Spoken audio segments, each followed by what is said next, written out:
English గ్రామర్లో most important topic tenses. Tenses అనేది చాలామంది కష్టంగా ఫీల్ అవుతారు. సో టెన్సెస్ చేయడం చాలా కష్టమని చాలామంది ఈ టాపిక్ని నెగ్లెక్ట్ చేయడం వల్ల మార్కులు పోయే అవకాశం ఉంది. కాబట్టి బేసిక్స్ లెవెల్ నుంచి టెన్స్ ఫార్ములాస్ ఎలా గుర్తుంచుకోవాలి, టెన్స్ ఫార్ములాస్ గుర్తుంచుకోవడం వలన ఈజీగా మనం బిట్స్ అయితే చేయొచ్చు. ఈ టెన్సెస్ ఫార్ములాస్ రాకపోతే మనం వాయిస్ అండ్ స్పీచ్ కూడా చేయలేకపోయే అవకాశం ఉంది. కాబట్టి ఈ వీడియోలో టెన్సెస్ గురించి బేసిక్స్ అండ్ టెన్స్ ఫార్ములాస్ ఏంటో అనేది ఈజీగా మనం నేర్చుకుందాం. సో కాన్సెప్ట్లోకి వెళ్తే టెన్సెస్ అంటే కాలాలు. సో కాలము బట్టి మనం చేసేటువంటి పని ఉంటుంది. మనం చేసే పని కాలానుగుణంగా మారుతూ ఉంటుంది. సో ఇక్కడ మన ఇంగ్లీష్ గ్రామర్లో మొత్తం 3 మెయిన్ టెన్స్ ఉన్నాయి: present tense, past tense and future tense. So present అంటే ప్రస్తుతం చేస్తున్న పనులు, ప్రస్తుతం జరుగుతూ ఉన్న పనులు. పాస్ట్ టెన్స్ అంటే గతంలో జరిగిపోయిన పనులు. ఫ్యూచర్ అంటే భవిష్యత్తులో చేయబోయే పనుల గురించి మాట్లాడుకుంటే అది ఫ్యూచర్ టెన్స్ అవుతుంది. సో టెన్సెస్ అనేవి 3 ఉన్నాయి: present tense, past tense, future tense. Again ఈ మెయిన్ టెన్స్ అనేది 4 సబ్ టెన్స్లుగా మనం చెప్పడం జరుగుతుంది. సో డివైడ్ చేయడం జరిగింది. ప్రెజెంట్ టెన్స్లో simple present, present continuous, present perfect, present perfect continuous. So ప్రెజెంట్లో మరలా 4 ఉన్నాయి. పాస్ట్లో simple past, past continuous, past perfect, past perfect continuous. So పాస్ట్లో మరలా 4 టెన్స్లు ఉన్నాయి. Future simple future, future continuous, future perfect, future perfect continuous. So ఫ్యూచర్లో కూడా 4 ఉన్నాయి. సో ఓవరాల్గా 3 మెయిన్ టెన్స్ ఉన్నాయి. అందులో each main tense divided into 4 sub tenses. In tenses are 12 tenses are there. So మొత్తము 12 టెన్స్ ఉన్నాయి. ఈ 12 టెన్స్ సంబంధించి ఫార్ములాస్ ఏంటి, సో స్ట్రక్చర్ ఏంటి అనేది తెలుసుకుందాం. సో ఇంగ్లీష్లో ఒక సెంటెన్స్ మనం ఫ్రేమ్ చేయాలంటే, ఒక వాక్యాన్ని తయారు చేయాలంటే తప్పనిసరిగా సబ్జెక్ట్ ఉండాలి, వెర్బ్ ఉండాలి, ఆబ్జెక్ట్ ఉండాలి. సో మనకి సబ్జెక్ట్ ఆబ్జెక్ట్స్ అనేవి ఇక్కడ మారవు. మనం టెన్స్లో మారేవి helping verb and main verb. Helping వెర్బ్ని చేంజ్ చేయాల్సి ఉంటుంది, అదేవిధంగా మెయిన్ వెర్బ్స్ని చేంజ్ చేయాల్సి ఉంటుంది. So helping verb, main verb అనేది ఏ టెన్స్లో ఏముంటాయి అనేది తెలుసుకుంటే మనకి ఈజీగా ఫార్ములా అనేది వచ్చేస్తుంది. Simple present, present continue, present perfect, present perfect continue. Simple past, past continue, past perfect, past perfect continuous. Simple future, future continue, future perfect, future perfect continuous. So 12 టెన్సెస్కి సంబంధించి మనమైతే స్ట్రక్చర్స్ ఏంటి, ఫార్ములా ఏంటో చూద్దాము. మొదటగా simple present, ఇది 1వ tense simple present. So V1 ఉంటుంది. ఇక్కడ ఎటువంటి హెల్పింగ్ వెర్బ్ అనేది రాదండి, V1 ఉంటుంది. వెర్బ్ అనేది V1 ఉంటుంది. లేకపోతే వెర్బ్కి ఎస్ కానీ ఎస్ కానీ చేరుతుంది. సబ్జెక్ట్ అనేది సింగులర్ అయితే వెర్బ్కి ఎస్ కానీ ఎస్ కానీ ఉంటుంది. సబ్జెక్ట్ ప్లూరల్ అయితే వెర్బ్కి ఓన్లీ V1 ఉంటుంది. ఇది సింపుల్ ప్రెజెంట్. అదే సింపుల్ పాస్ట్ వచ్చేసరికి వెర్బ్ V2. సింపుల్ పాస్ట్ ఏంటంటే వెర్బ్ V2. అదే సింపుల్ ఫ్యూచర్ వచ్చేసరికి విల్ ఆర్ షల్ వస్తూ వెర్బ్ V1 వస్తుంది. సో మొదటి టెన్స్ కాబట్టి సింపుల్ ప్రెజెంట్లో V1, సింపుల్ ఫ్యూచర్లో V1. సో 2వ టెన్స్లో కాబట్టి 1లో 2 కాబట్టి ఇక్కడ V2. సో గుర్తుంచుకోండి, simple present V1, simple past V2, simple future V1, will shell వస్తుంది. నెక్స్ట్ ఇక్కడ subject V1 SES plus object. ఇక్కడ వచ్చేసరికి సబ్జెక్ట్ V2 ఆబ్జెక్ట్. ఇక్కడికి వచ్చేసరికి సబ్జెక్ట్, వెళ్ళి, షెల్, V1 ఆబ్జెక్ట్. ఇది మనకి సింపుల్ అండి. నెక్స్ట్ కంటిన్యూస్ టెన్స్ చూస్తే present continuous, past continuous, future continuous. Any continuous tense, ఏ కంటిన్యూస్ టెన్స్ అయినా కూడా వెర్బ్ అనేది V1 ఉంటుంది, ఇంగ్ ఫామ్ చేరుతుంది. సో ఇది గుర్తుంచుకోండి. కంటిన్యూ టెన్స్ వచ్చిందంటే V1కి ఇంగ్ వస్తుంది. సో అది ప్రెజెంట్లో అయినా V1 ఇంగే, పాస్ట్లో అయినా V1 ఇంగే, ఫ్యూచర్లో అయినా కూడా V1 ఇంగో వస్తుంది. సో ప్రెజెంట్ కంటిన్యూస్ టెన్స్ వచ్చేసరికి ఈజ్ కానీ, యామ్ కానీ, ఆర్ కానీ వస్తూ వెర్బ్కి ఇంగ్ ఫామ్ చేరాలి. ప్రెజెంట్ కంటిన్యూస్ టెన్స్ ఫార్ములా వచ్చేసరికి subject is, am, are, V1 ing form. అదే పాస్ట్ కంటిన్యూస్ టెన్స్ వచ్చేసరికి వస్ కానీ, వర్ కానీ వస్తూ V1కి ఇంగ్ ఫామ్ వస్తుంది. పాస్ట్ కంటిన్యూస్ అనేది వజ్, వర్. సబ్జెక్ట్ సింగులర్ అయితే వజ్ వస్తుంది, సబ్జెక్ట్ ప్లూరల్ వస్తే వర్ వస్తుంది. సో వెర్బ్ ఎప్పుడు V1 దానికి ఇంగ్ ఫామ్ చేరుతుంది.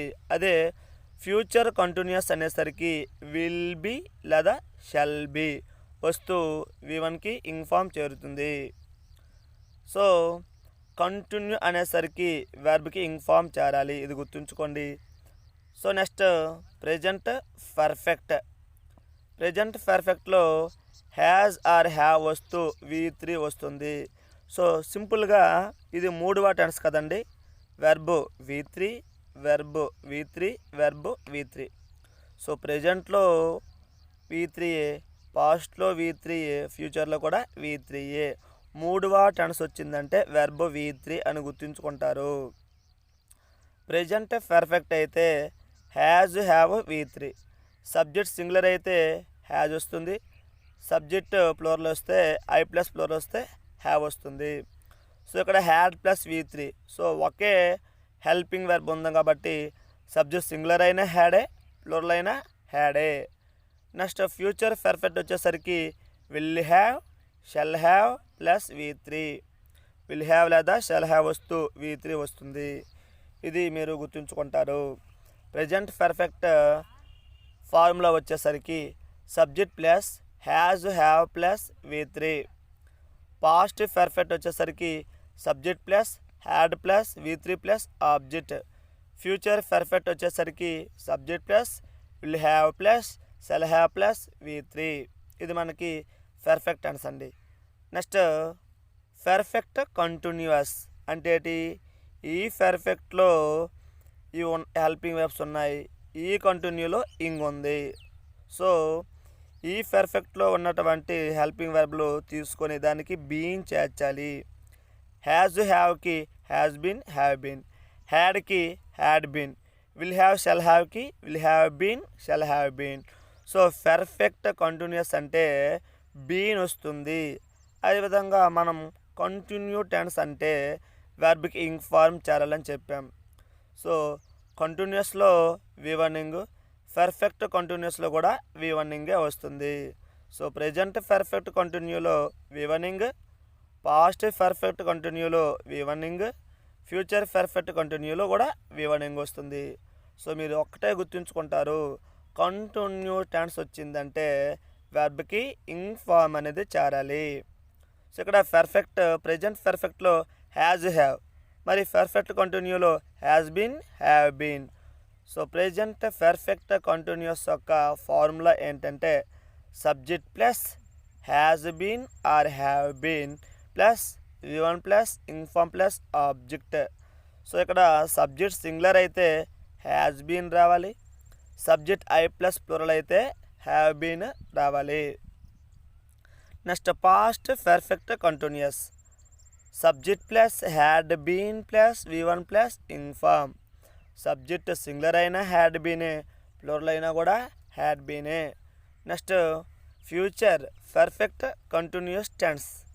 ఫ్యూచర్ పర్ఫెక్ట్ కంటిన్యూస్ టెన్స్ వచ్చేసరికి will have been or shall have been వస్తూ V1కి ఇంగ్ ఫామ్ చేరుతుంది. ఇది మనకి 12 టెన్సెస్కి సంబంధించినటువంటి ఫార్ములాస్ అండి. ఇప్పుడు నెక్స్ట్ ఈ యొక్క హెల్పింగ్ వెర్బ్లు సబ్జెక్ట్ బట్టి సింగులర్ సబ్జెక్ట్ అయితే ఏ హెల్పింగ్ వెర్బ్లు ఉపయోగించాలి, ప్లూరల్ సబ్జెక్టులు అయితే ఏ హెల్పింగ్ వెర్బ్లు ఉపయోగించాలి అనేది చూద్దాము. చాలామంది ఇక్కడ కన్ఫ్యూజ్ అవుతారు కాబట్టి నేను నీట్గా మీకు రాసి చూపిస్తాను. సో నెక్స్ట్ సబ్జెక్ట్ ప్రకారం హెల్పింగ్ వెర్బ్ని ఎలా యూజ్ చేయాలనేది ఇప్పుడు చూద్దామండి. సో నెక్స్ట్ చూస్తే ఒక సెంటెన్స్ అనేది ఏ విధంగా ఫ్రేమ్ అవుతుందంటే సబ్జెక్ట్ ఉంటుంది, హెల్పింగ్ వెర్బ్ ఉంటుంది, మెయిన్ వెర్బ్ ఉంటుంది, ఆబ్జెక్ట్ ఉంటుంది.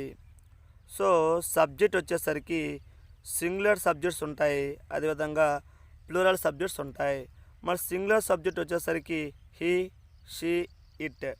సో అవి మనకి సింగులర్గా చెప్పుకుంటాం, ఒక్కోసారి మనం ప్లూరల్లో కూడా రాస్తామండి. సో ప్లూరల్లో అంటే ప్లూరల్లో కూడా ఐని ఐ ప్లస్ ప్లూరల్ అని చెప్పుకుంటాం. సో ఇప్పుడు వి, యు, దే అనేవి plural. He, she, it, I వచ్చినప్పుడు, వి, యు, దే వచ్చినప్పుడు హెల్పింగ్ వెర్బ్స్ని ఎలా ఉపయోగించాలో చూద్దాము. అయితే సబ్జెక్ట్స్ అనేవి సింగులర్, ప్లూరల్ తెలుసుకున్నాం. మరి హెల్పింగ్ వెర్బ్స్ ఏమున్నాయి, మన టెన్స్లో ఉపయోగించినటువంటి హెల్పింగ్ వెర్బ్స్ ఏంటి? Does, do, does, is, am, are, has, have, has been, have been, did, was, were, had been, will, shall, will be, shall be, will have, shall been, shall have been. So ఇవి present టెన్స్లో వచ్చినటువంటి helping వెర్బ్లు, ఇవి past టెన్స్లో వచ్చినటువంటి helping వెర్బ్లు, ఇవి future టెన్స్లో వచ్చినటువంటి helping వెర్బ్లు. అయితే ఈ యొక్క హెల్పింగ్ వెర్బ్లు ఏ విధంగా మనం సబ్జెక్ట్ బట్టి ఉపయోగిస్తాం? ఈ, షీ, ఇట్ వస్తే ఏ హెల్పింగ్ వెర్బ్ ఉపయోగిస్తాం? ఐ వస్తే ఏ హెల్పింగ్ వెర్బ్స్ని ఉపయోగిస్తాం? వి, యు, దే వచ్చినప్పుడు ఎటువంటి హెల్పింగ్ వెర్బ్స్ ఉపయోగిస్తామో చూద్దాం. మనం టెన్సెస్లో helping verb, main verb change చేయడం వస్తే టెన్స్ వచ్చినట్లే. సో ఇది గుర్తుంచుకోండి. టెన్సెస్లో మనం సబ్జెక్ట్ని మార్చాల్సిన అవసరం లేదు, ఆబ్జెక్ట్ని మార్చాల్సిన అవసరం లేదు. మనం మార్చాల్సింది ఏంటంటే helping verb and main verb. ఈ రెండిట్ల గురించి ఇప్పుడు తెలుసుకుందాం.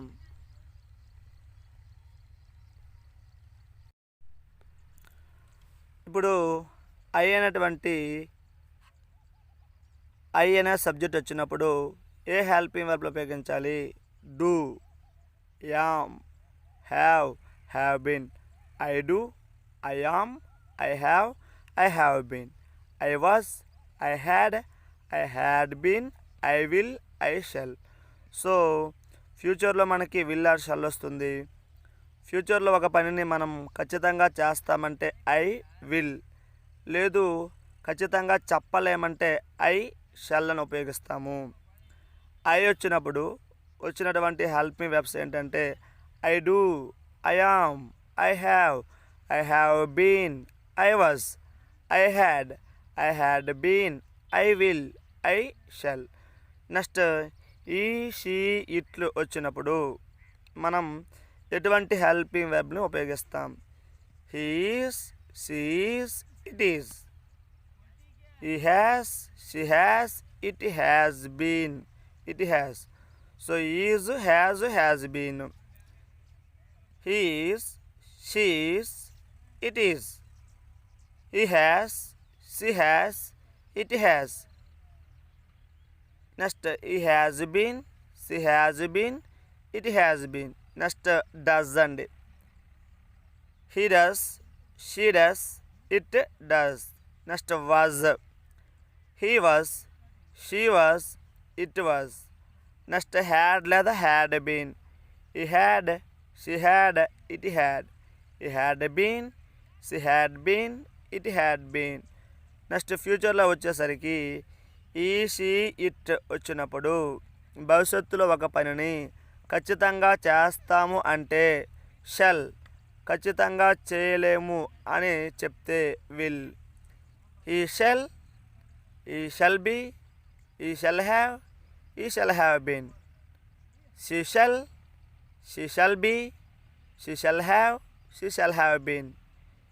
It shall it shall be, it shall have, it shall have been. అదేవిధంగా will, will be, will have been. So ఇది మనకి ఈ, షీ, ఇట్ వచ్చినప్పుడు షల్ అయినా రావచ్చు, విల్ అయినా రావచ్చు. ఖచ్చితంగా అయితే షల్ వస్తుంది, ఖచ్చితంగా చెప్పలేకపోతే విల్ వస్తుంది. నెక్స్ట్ వచ్చేసి వి, యూ, దే అనేటువంటి ప్లూరల్ సబ్జెక్ట్స్ వచ్చినప్పుడు హెల్పింగ్ వెర్బ్ ఏం రాయాలి? Do, we do, you do, they do. So ఇక్కడ V1 ఉంటుంది.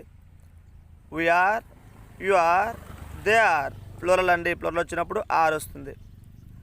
ప్లూరల్ వచ్చినప్పుడు హ్యావ్ లేదా హ్యావ్ బీన్ వస్తుంది. అవే ప్లూరల్ వచ్చినప్పుడు వర్ వస్తుంది.